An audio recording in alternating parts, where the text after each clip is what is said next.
Dios les bendiga, reciban todos un caluroso saludo hoy sábado 6 de septiembre del 2025.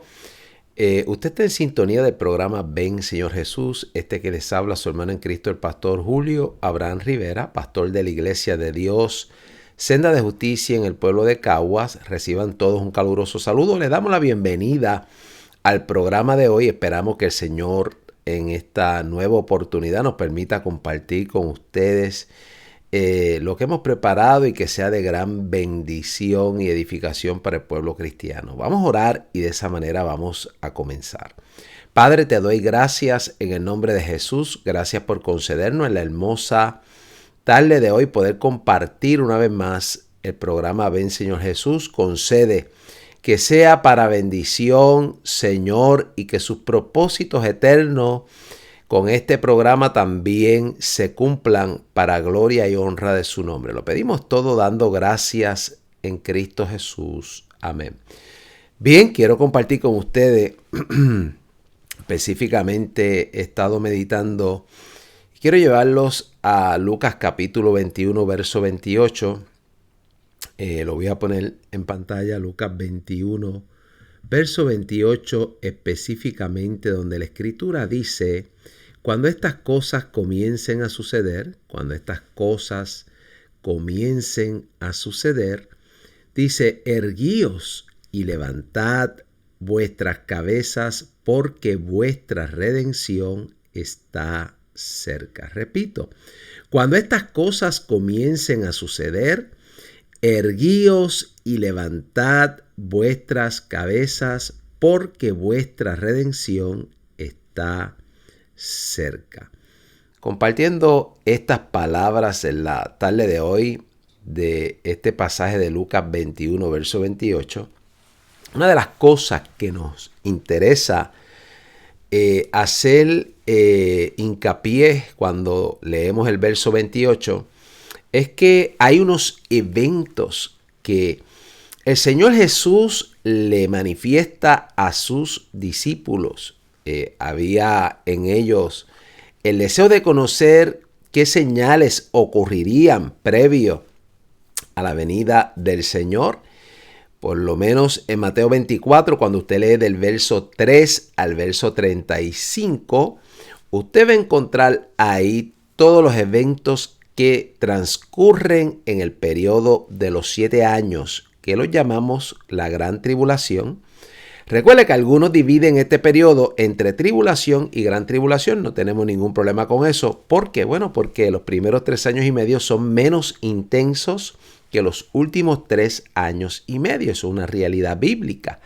Por lo tanto, pero en forma general le llamamos el periodo de la gran tribulación porque cubre 7 años en su totalidad.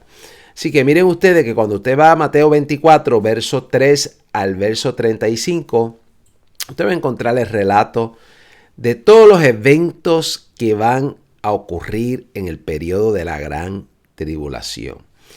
Es importantísimo que ustedes observen cómo ciertamente los eventos descritos por el propio Señor en estos primeros versos del capítulo 24, me refiero del 3 en adelante, comienza el Señor hablando, cuidado con el engaño. Y recuerden que el engaño es la primera fase de cómo se introduce el anticristo en el periodo apocalíptico, porque viene de una forma diplomática, pacífica, de una forma donde aún los propios judíos van a ver a este hombre como el verdadero Mesías, el que estaban esperando. Así que él va a engañar al pueblo de Israel. Así que se cumple ese primer señalamiento que encontramos ahí en Mateo 24. Eventualmente habla de guerra, de rumores de guerra. Se levantará nación contra nación, reino contra reino. Lo ve en el segundo jinete del capítulo 6.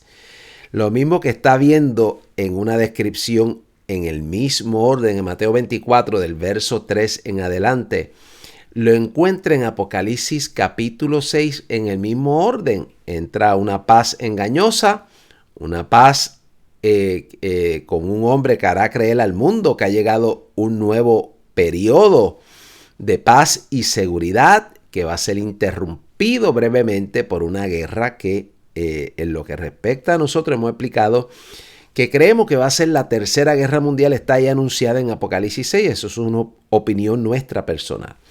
No obstante, ¿por qué pensamos eso? Bueno, porque dice que se quitará la paz, se matarán unos a otros. Y también la Biblia muestra que en estos primeros juicios que vienen sobre la faz de la tierra, comenzando el periodo de los 7 años, una cuarta parte de los seres humanos van a perecer. Entonces van a perecer por la guerra, van a perecer por la hambruna, van a perecer por las pestes y también por las fieras de la tierra. Así que miren ustedes que esa misma descripción la encontramos en Mateo capítulo 24, verso 13 en adelante, en el mismo orden que la encontramos en Apocalipsis capítulo 6. Es importante mencionar que cuando estudiamos ese Mateo capítulo 24, ciertamente hasta el verso 35, todo el relato va dirigido a los eventos que van a estar ocurriendo en la semana 70. En el verso 29, si mi memoria no me falla, entiendo que dice ahí: e inmediatamente después de la tribulación de aquellos días, el sol se oscurecerá, la luna no dará su resplandor, las potencias de los cielos serán conmovidas, las estrellas van a caer del cielo, entonces verán la señal del Hijo del Hombre en el cielo. Y todos estos eventos son señales previas a la aparición gloriosa. Repito, a la aparición gloriosa.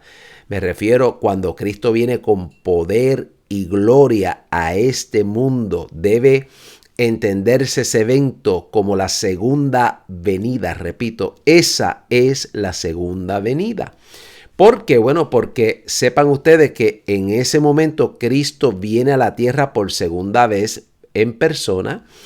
Y Zacarías capítulo 12 dice que va a poner sus pies allá en el monte de los olivos. Entonces miremos nosotros el cuadro bíblico de cómo ciertamente esta forma en que Cristo aparece, que está descrita también en Apocalipsis 19, verso 11 en adelante, viene con poder y gloria y dice: y todo ojo le verá.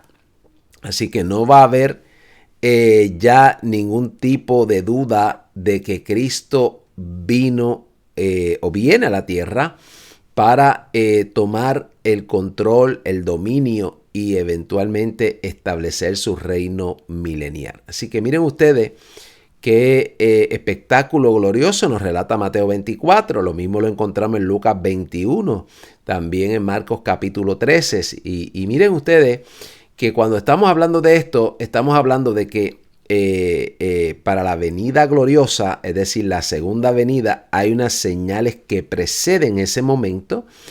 Y que ciertamente todos los que estén viviendo en ese periodo apocalíptico se darán cuenta de que está ocurriendo algo espectacular que trastornará ciertamente al mundo ver al Hijo de Dios venir de forma gloriosa desde el cielo.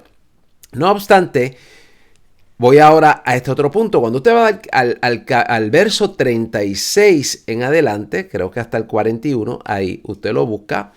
Y ahí comienza a hablar que estarán dos mujeres en un molino, una será tomada, otra será dejada, una estará en el campo, dos mujeres en el campo, una será tomada, otra será dejada. Entonces, esos versos particulares, los estudiosos de la profecía adjudican esos versos en particular a la iglesia. Cristo está hablando ahí del arrebatamiento de la iglesia. Lo mismo lo encontramos en Juan capítulo 14, cuando dice que iba a preparar morada para que donde Él está, nosotros también estemos. Y que venía a tomarse a sí mismo. Estos versos deben relacionarse y adjudicarse al momento del arrebatamiento que se encuentra en Primera de Tesalonicenses capítulo 4, verso 16 en adelante. Entonces, entiendan ustedes que son dos eventos totalmente distintos, separados por 7 años, y que ciertamente el hecho de que cuando lo llevo hoy a Lucas 21, verso 28, y leemos estas palabras que el Señor dice: cuando estas cosas comiencen a suceder, erguíos y levantad vuestras cabezas, porque vuestra redención está cerca. Para muchos de los que estudiamos la profecía bíblica, este verso en particular, recuerde que cuando le habla a los discípulos, en alguna manera está hablándole al pueblo judío, porque hay unos elementos ahí donde en Romanos capítulo 11 nos dice que por la incredulidad de Israel, entonces ellos han sido desgajados del buen olivo, y Dios ha tomado el olivo silvestre, que es representativo de nosotros los gentiles, y lo ha injertado. Entonces, por la incredulidad de Israel, nosotros hemos alcanzado salvación y bendición. No obstante, en el periodo de la semana 70 o el periodo de la gran tribulación, un momento donde Dios vuelve a trabajar con Israel, está ahí en Romanos 11, en el verso 25 dice que cuando entre la plenitud de los gentiles, ciertamente posterior a eso dice, y luego todo Israel será salvo, como está escrito, vendrá desde Sión el libertador, que apartará de Jacob la impiedad. Es decir, que Pablo lo está mostrando en el mismo orden escatológico. Primero sale la iglesia y posteriormente Dios viene a trabajar con Israel en esa semana 70. Jeremías 30, verso 7 le llama el tiempo de la angustia de Jacob. Ciertamente hemos explicado que la semana 70, que es ese periodo de 7 años de la gran tribulación, está adjudicado a Israel, no a la iglesia, porque esas 70 semanas están profetizadas sobre el pueblo de Daniel, que es precisamente Israel. Entonces miren ustedes, ahora cuando lo llevo aquí a Lucas capítulo 21, verso 28, todas estas cosas también está involucrada la iglesia aquí ya, porque la iglesia en alguna manera, cuando lo traemos desde la perspectiva escatológica, tiene un periodo de existencia particular. Vemos el nacimiento allá en el libro de los Hechos, y la era de la iglesia termina el día del arrebatamiento. Es decir, que es un periodo particular que, si lo fuéramos a medir cronológicamente, ciertamente va a ser por unos 2000 y quizás un poco más de tiempo en el calendario nuestro. Así que miremos nosotros que la iglesia está a punto de salir de la tierra, y que este periodo, desde que comenzó la iglesia en el libro de los Hechos hasta el arrebatamiento, debe considerarse como la era de la iglesia. Ese periodo en particular, recuerde que también hay judíos que forman parte de la iglesia. De dos pueblos hizo uno, y ese uno que proviene de dos es la iglesia de Cristo. Entonces miren ustedes que también hay unos versos que están dirigidos al momento del arrebatamiento, como lo mencioné ya en Mateo 24, verso 36 en adelante. Aquí en Lucas capítulo 21 lo llevo al verso 28 porque ciertamente hay judíos que son parte de la iglesia. Hay un mensaje aquí también para la iglesia implícito, y ciertamente cuando leemos, cuando estas cosas comiencen a suceder, erguíos y levantad vuestras cabezas, porque vuestra redención está cerca. Es un verso que lo hemos utilizado para brindar un mensaje a la iglesia de Cristo. ¿Por qué? Bueno, porque fíjense que nosotros estamos todavía aquí en la tierra, estamos viendo cómo todo el cuadro de lo que va a ser el gobierno del anticristo está emergiendo, está en un proceso de implementarse, y las piezas de rompecabezas caen en su sitio, y es necesario que todo esto ocurra. Hemos visto la señal del pueblo de Israel, que también es una señal que me parece que debería ser la señal más importante en nuestros días, de cómo Dios ha recogido a Israel de todas las partes de la tierra, los trajo allí al territorio que Él les asignó en el 1948, y estamos a punto tal vez de ver que termine una generación. Repito, estamos a punto de ver que termine una generación.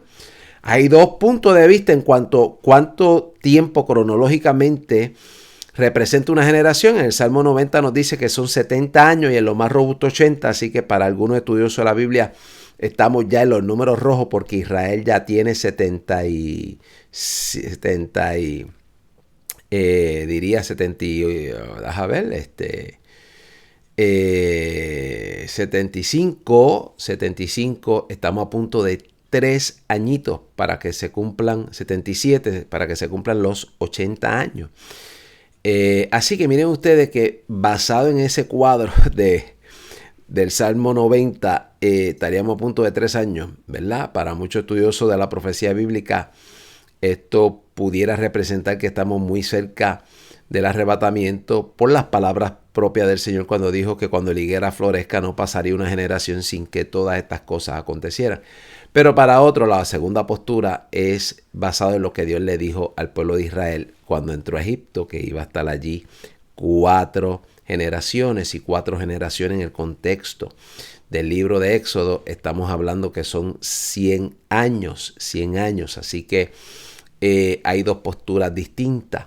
¿Cuál de las dos? No sabemos por cuál de las dos se rige o se puede canalizar esta palabra profética.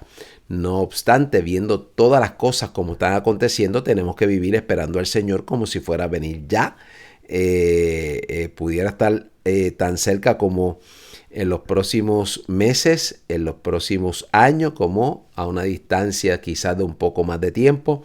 No lo sabemos, no sabemos el día y la hora, pero sabemos que estamos viendo todo este cuadro. Lo más interesante es que cuando analizamos esa palabra profética, ciertamente estamos viendo lo que dice el verso 28, cuando todas estas cosas comiencen a suceder. Observen ustedes cómo las naciones actualmente se están preparando para la guerra. Y voy a tocar ese tema hoy porque no tenemos la intención de generar miedo ni temor a nadie a través de lo que enseñamos aquí, pero sí a elevar una voz de advertencia de que todo lo que la Biblia menciona está teniendo un fiel cumplimiento. Y en ese contexto es importante que nosotros les expliquemos a ustedes que ciertamente las naciones en nuestros días se están preparando para la guerra. Estamos en un momento donde las naciones del mundo están invirtiendo muchísimo dinero en armarse para lo que ya se prevé va a ser una confrontación mundial. Para algunos estudiosos del tema bélico, ya la tercera guerra mundial comenzó. Déjenme volverlo a decir. Para algunos estudiosos del tema bélico, ya la tercera guerra mundial comenzó. Porque el planteamiento que hacen los expertos en este tema es que las guerras no surgen de un día para otro.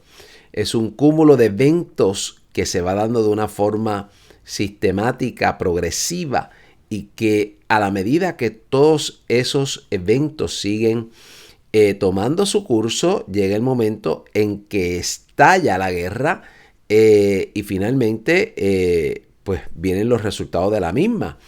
Así que en el análisis que hacen los expertos en términos de que estamos en un momento de la historia que para efecto de estos expertos, la tercera guerra mundial está ya encaminada. Déjenme volver a decir esto. Está ya encaminada.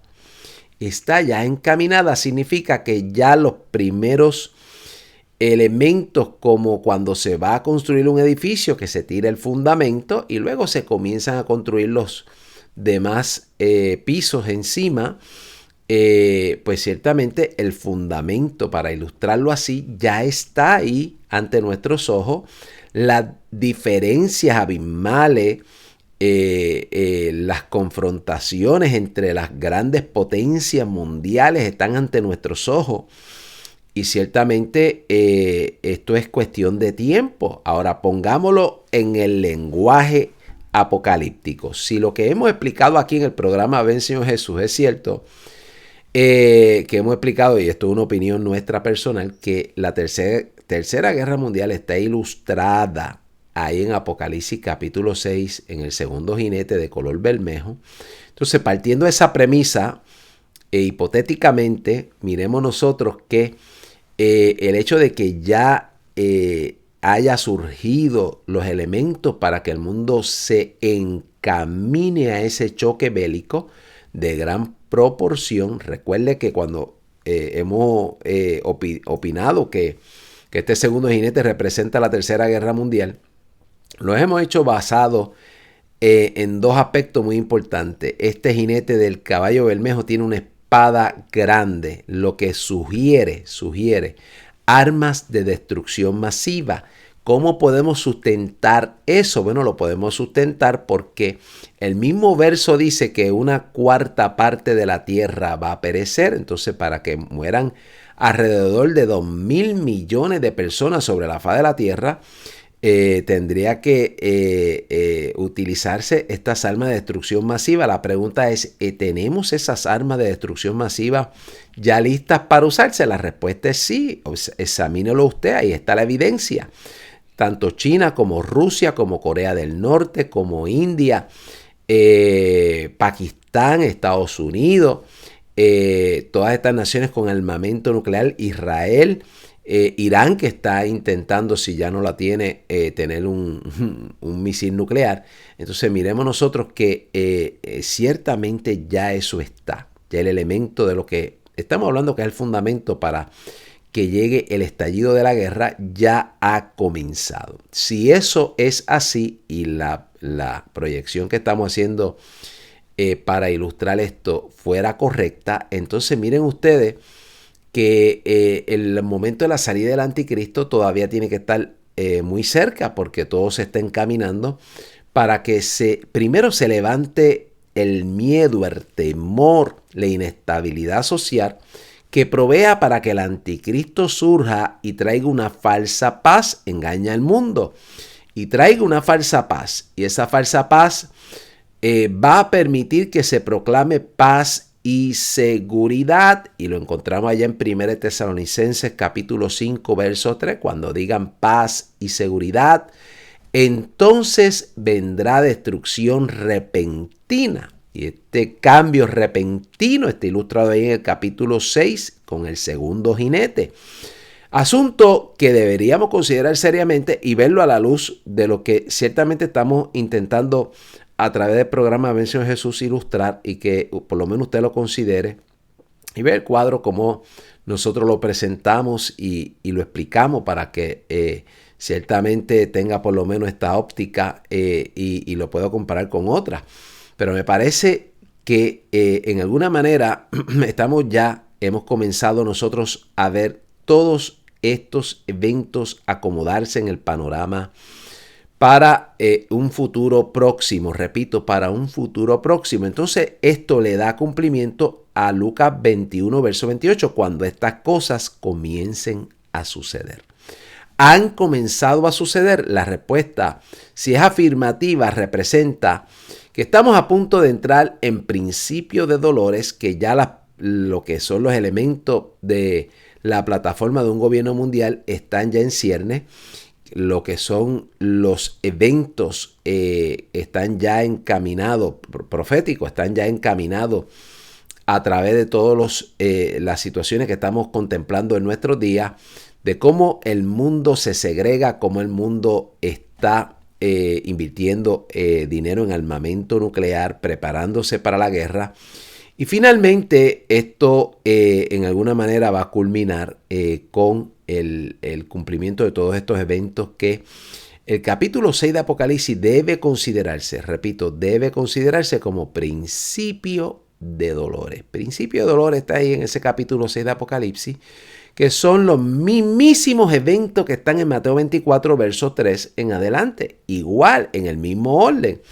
Y Jesús mismo es el que cataloga esos eventos del inicio de la semana 70 como principio de dolores. ¿Qué significa eso? Significa que en los eventos con los que rompe la semana 70, una vez el anticristo engaña al mundo con una falsa paz, una vez esa falsa paz sea interrumpida por la guerra, entonces ciertamente desde ese momento en que comiencen los principios de dolores, los eventos se van a intensificar. Los eventos se van a intensificar, como los dolores de una mujer encinta. Quiere decir que comienzan con unas punzadas, con unos dolores que son con un espacio de frecuencia más distante, pero a la medida que siga avanzando el periodo, la frecuencia es menor y los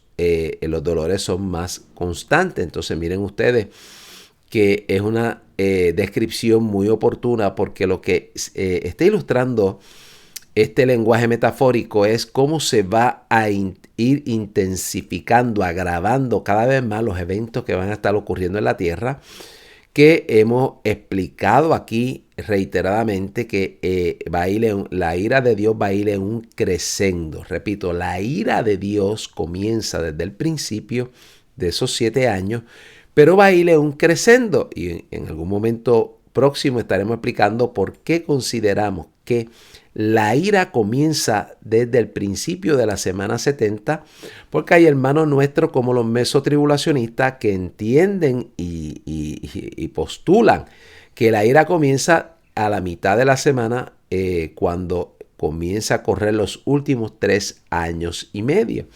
Así que miren ustedes que hay diferencia. No obstante, esto nos obliga a estudiar, a escudriñar y a mirar, porque es muy fácil poder, una vez se indaga en el material, poder encontrar elementos que evidencien, y uno poder constatar las diferentes posturas. Por ejemplo, cuando usted va a Apocalipsis capítulo 6 y mira lo que dice el quinto sello, cuando se abre el quinto sello, hay unas almas debajo del altar de Dios que están clamando por venganza. Están clamando por venganza. ¿Hasta cuándo, Señor, no venga nuestra sangre de los que moran sobre la tierra? Así que observen ustedes, un clamor de venganza no es un clamor que ha estado en la boca de la iglesia de Cristo.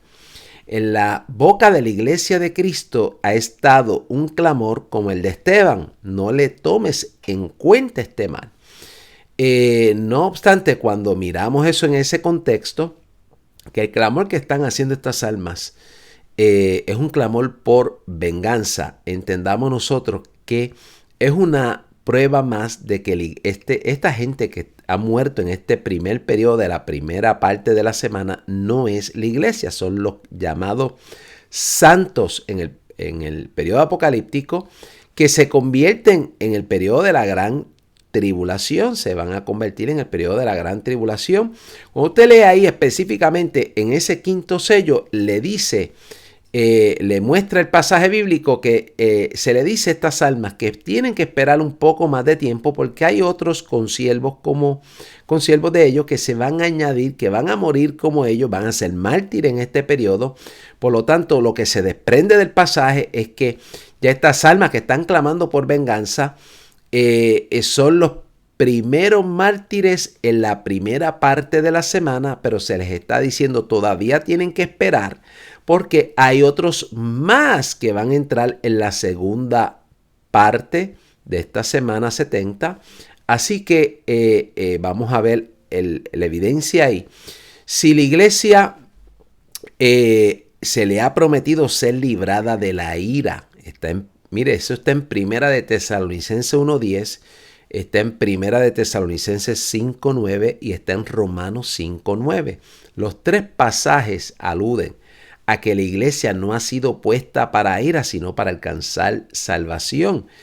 El otro texto alude a que estamos esperando de los cielos a su Hijo, quien nos libra de la ira venidera. Entonces, la ira de Dios, que es algo que comparten las 3 posiciones, tanto los pretribulacionistas como nosotros, los mesotribulacionistas y los posttribulacionistas, comparten que la ira de Dios no es para la iglesia. No hay forma de evitar pasarle esos pasajes y tenerlos de forma inadvertida. Eso es una realidad, está ahí y no hay forma de poder evadirlo. Lo que sí cambia en cada una de las posturas, por ejemplo, nosotros los pretribulacionistas creemos que la ira de Dios comienza desde el principio de la semana 70, es decir, los 7 años, como he explicado, que comienzan de una forma como principio de dolores y se van intensificando en un crescendo hasta lo peor, que es los últimos 3 años y medio, donde se derraman las 7 copas de la ira de Dios.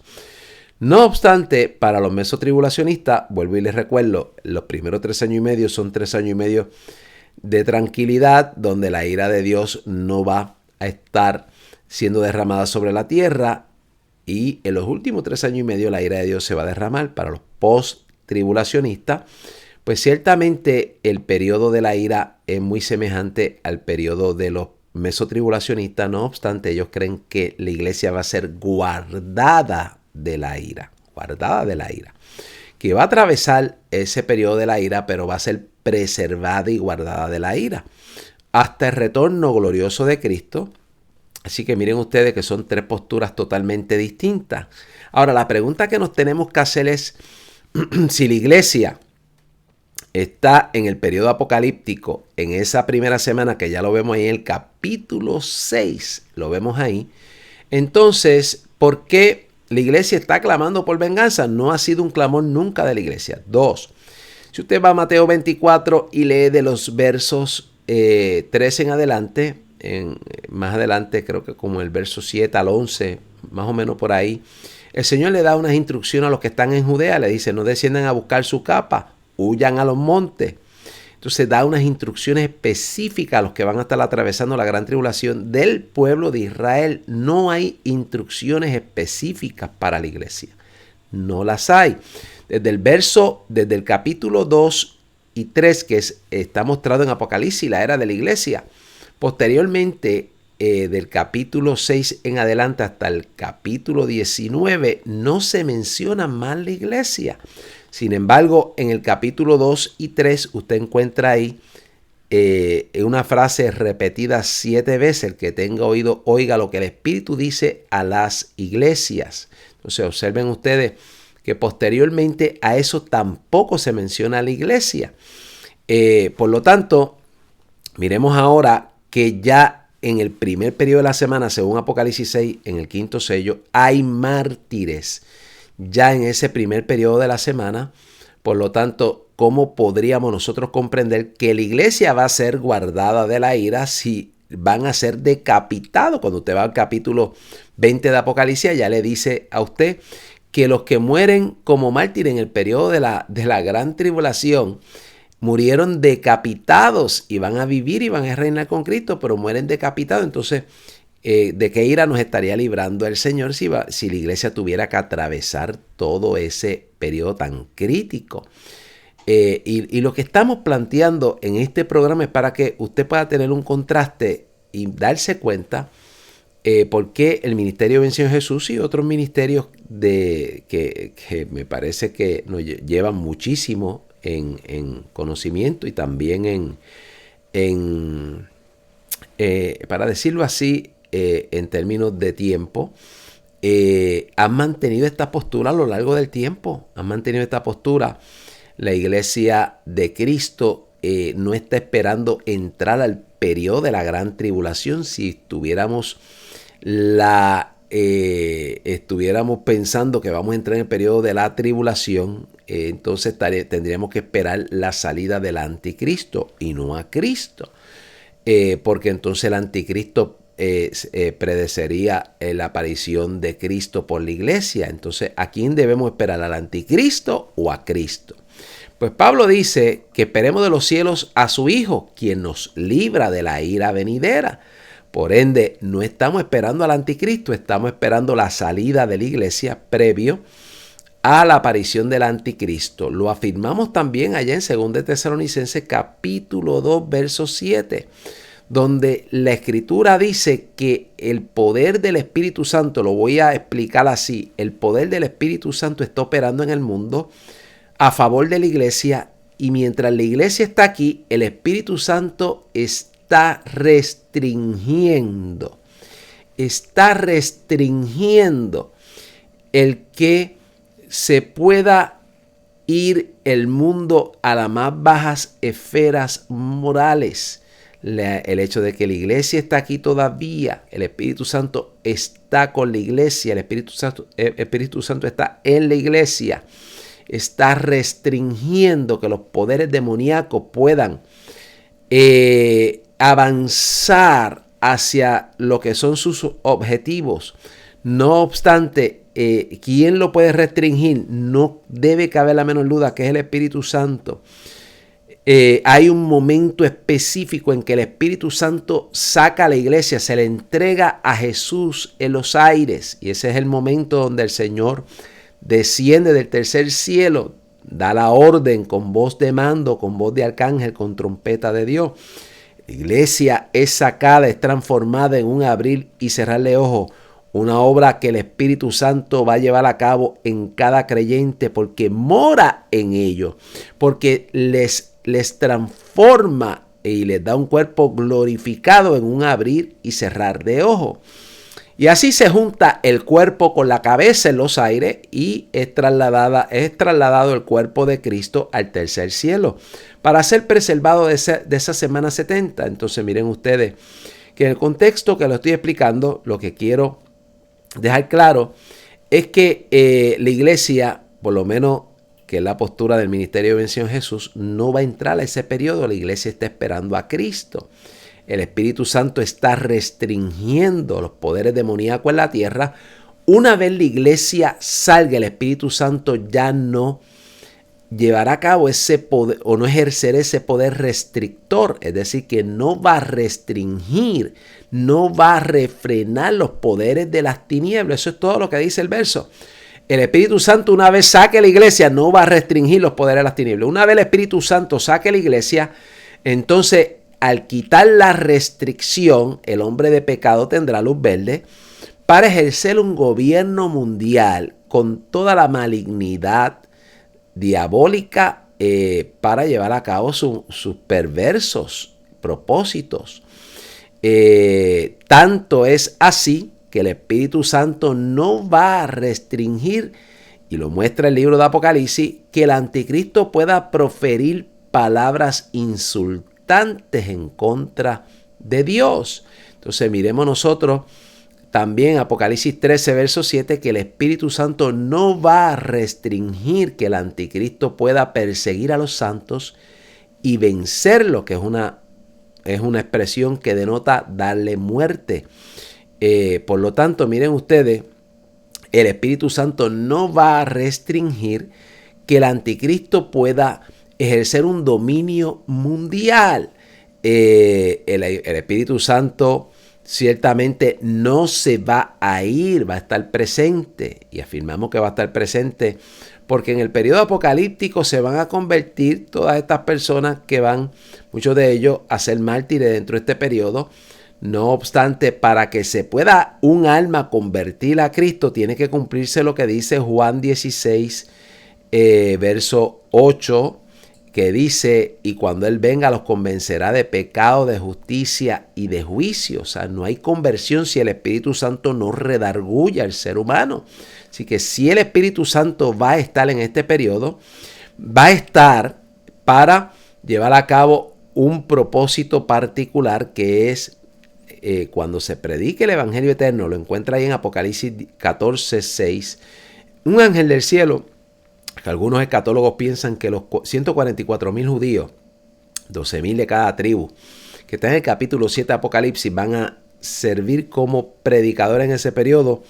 No hay una forma de poderlo constatar, pero es una de las posturas que más se enseña y que ciertamente ha tomado mucho auge. Pero sí encontramos en Apocalipsis 14, 6, sin duda, sin titubeo, que Dios envía un ángel del cielo, y me parece que esto sí tiene más peso en términos bíblicos. Este ángel de 3 que Dios envía, este en particular, viene a predicar el Evangelio eterno a todos los moradores de la tierra, a toda tribu, pueblo, lengua y nación. Quiere decir que el mensaje va a correr hasta los confines de la tierra para que toda alma que esté en el periodo apocalíptico tenga oportunidad todavía de echar mano de la salvación. El que va a echar mano de la salvación va a ser ministrado a través de la palabra del Evangelio eterno, que está así mismo escrito ahí. ¿Y quién lo va a convencer de pecado? ¿Quién le va a mostrar su condición? ¿Quién lo va a conducir a los pies de Jesús? El Espíritu Santo. No hay duda de que el Espíritu Santo. ¿Quién le va a dar valentía a estas personas que se van a convertir en el periodo apocalíptico para despreciar aún su propia vida y enfrentar con valentía el ser decapitado? Bueno, no hay nadie más. Esto no se puede hacer en las fuerzas humanas, sino el Espíritu Santo es el que imparte valentía para ir hasta las últimas consecuencias cuando estamos comprometidos con Cristo. Entonces observen que el Espíritu Santo sí va a hacer una obra también cuando sean llevados ante las autoridades. En este periodo el Espíritu Santo pondrá palabra en la boca de aquellos que van a tener que van a interrogar las autoridades, y les pondrá palabra que va a ser irrefutable. Así que miremos que hay unas funciones. No obstante, el Espíritu Santo va a quitar la restricción. Mientras la restricción que ha estado presente en la era de la iglesia, esa restricción va a ser quitada de sobre la faz de la tierra. Cuando la iglesia sea sacada, deja un vacío descomunal. Deja un espacio abierto totalmente a que el hombre de pecado se pueda manifestar, y por primera vez en la historia de la humanidad Satanás tenga en la persona del anticristo la potestad de poder ejercer un gobierno global, cosa que ya anteriormente ha ostentado y que Dios ha frustrado a lo largo de la historia. Repito, Dios lo ha frustrado a lo largo de la historia, y vemos el poder restrictivo, el poder de Dios operando en la tierra, y que en alguna manera lo que nos deja esto en evidencia es que el poder de Satanás está totalmente limitado por Dios. Lo vemos en el libro de Job también. Dios le pone límites a la operación de Satanás y de los demonios sobre la faz de la tierra. Entonces miren ustedes que hay un momento donde Dios da paso para que ocurran estos eventos apocalípticos como parte de un juicio. Déjenme volverlo a decir, como parte de un juicio que viene para todos los moradores de la tierra. Entiendan ustedes, Apocalipsis capítulo 3, verso 10, dice que es el periodo de la prueba que viene sobre el mundo entero. Es decir, esto es un evento para todos los que están y los que moran sobre la tierra. Y si la iglesia estuviera en la tierra, la iglesia tendría que entrar también en ese mismo periodo de prueba. Periodo donde Dios va a enviar los juicios. No vemos nunca en el contexto bíblico que Dios castigue al justo y al impío, sino que vemos la liberación del justo del juicio de Dios. Usted puede ir allá al libro de Génesis y encuentra cuando los dos ángeles son enviados a Sodoma para darle la advertencia a Lot de que salga de allí. Los ángeles le asisten en el proceso de salida, pero dicen las siguientes palabras, dicen: no podremos hacer nada hasta que hayas llegado allá. No podremos hacer nada hasta que hayas llegado allá. Es decir, no puede venir el juicio hasta que tú, que eres considerado justo, y la Biblia considera a Lot justo, sea sacado fuera del lugar donde el juicio de Dios va a caer. Entonces, miren los elementos ahí en el contexto bíblico de cómo Dios opera, una evidencia de cómo Dios opera. Dios libera al justo del juicio cuando el justo se ha puesto bajo la autoridad de Dios. Se ha puesto en obediencia a Dios, que es lo que usted encuentra en Apocalipsis capítulo 3, verso 10, una iglesia que ha guardado la palabra de la paciencia del Señor. Por lo tanto, el Señor dice: como he guardado la palabra de mi paciencia, yo ahora te guardaré de la hora de la prueba que ha de venir sobre el mundo entero para probar a los que moran sobre la tierra. Esta expresión, los que moran sobre la tierra, no es para nada adjudicada a la iglesia. No puede adjudicarse a la iglesia. Es una expresión que en el lenguaje griego implica a la gente cuyo corazón está en las cosas terrenales. Pero la iglesia, la auténtica iglesia que está esperando a Cristo, su corazón no está puesto en las cosas de esta tierra.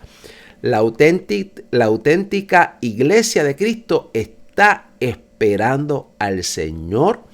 Y sus ojos están puestos en las cosas venideras.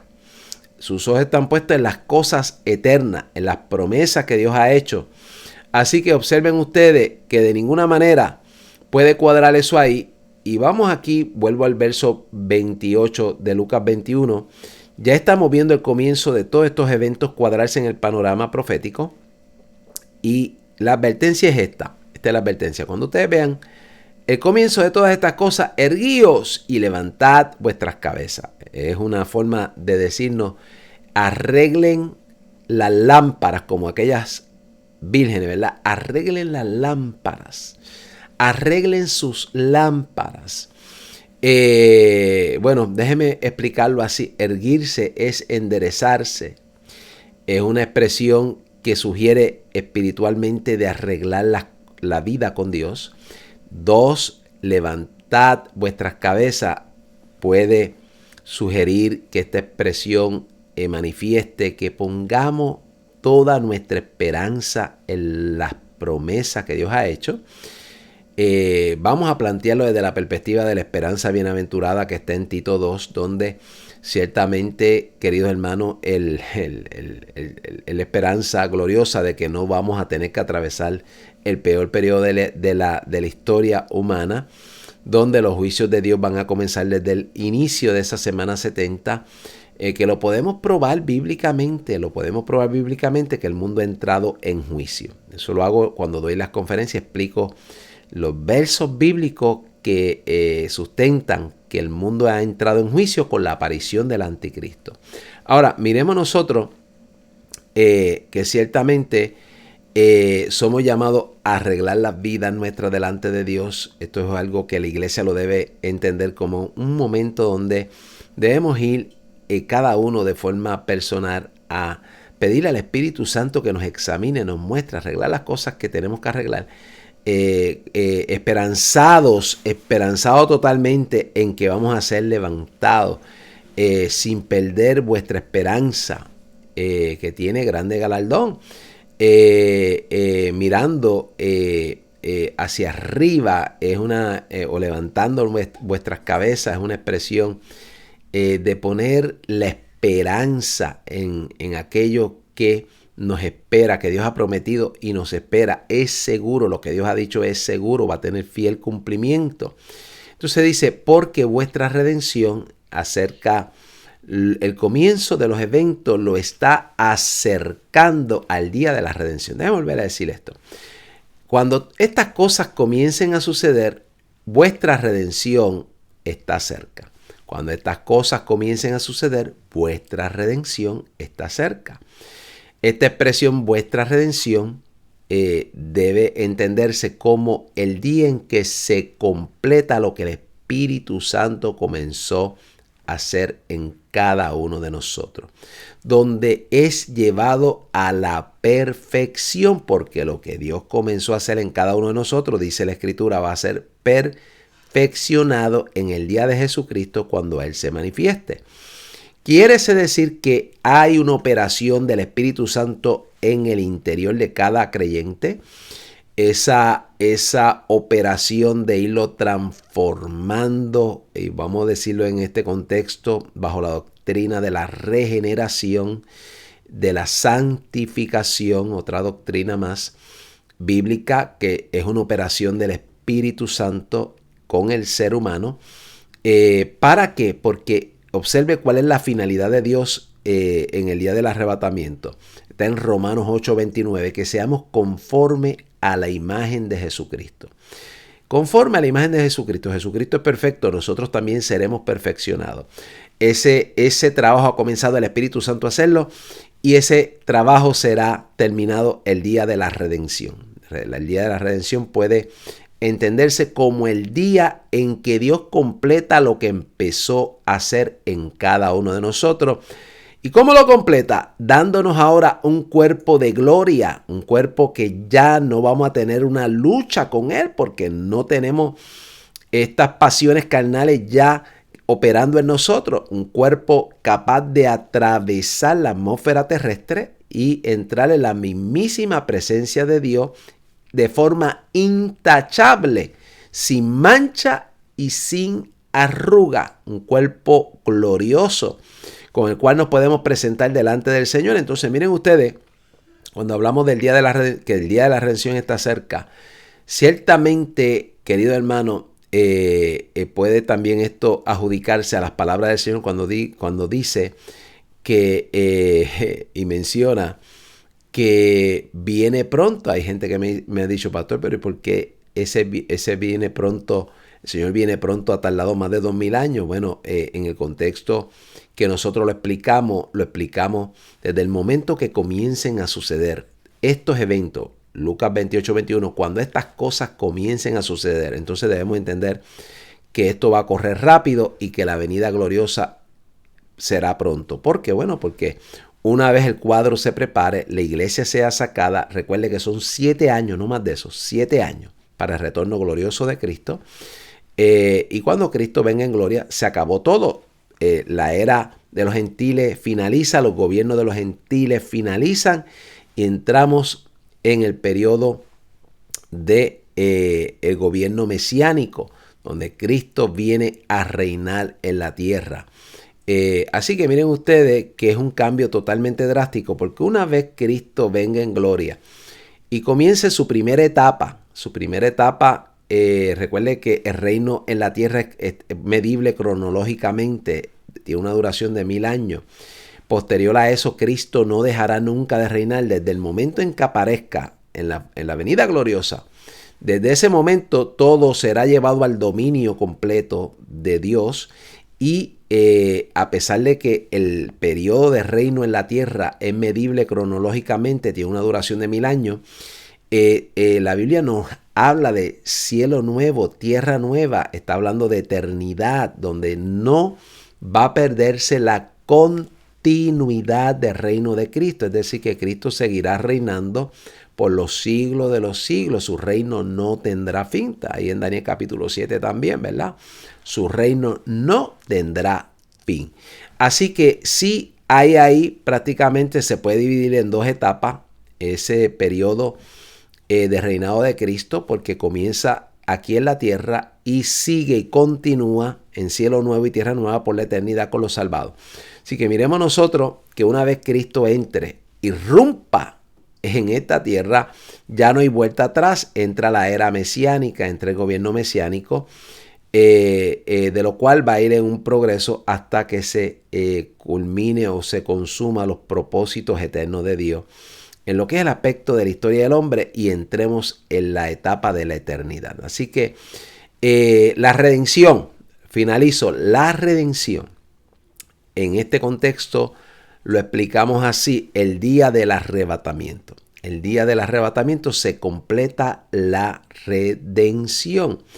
Y nos está diciendo el Señor en este pasaje, cuando todas estas cosas comiencen a suceder, ustedes pueden, si tienen discernimiento, si han estudiado las Escrituras, si están vigilantes, si están orando, van a poder tener entendimiento de que todos estos eventos que están ocurriendo en la tierra no son casualidad.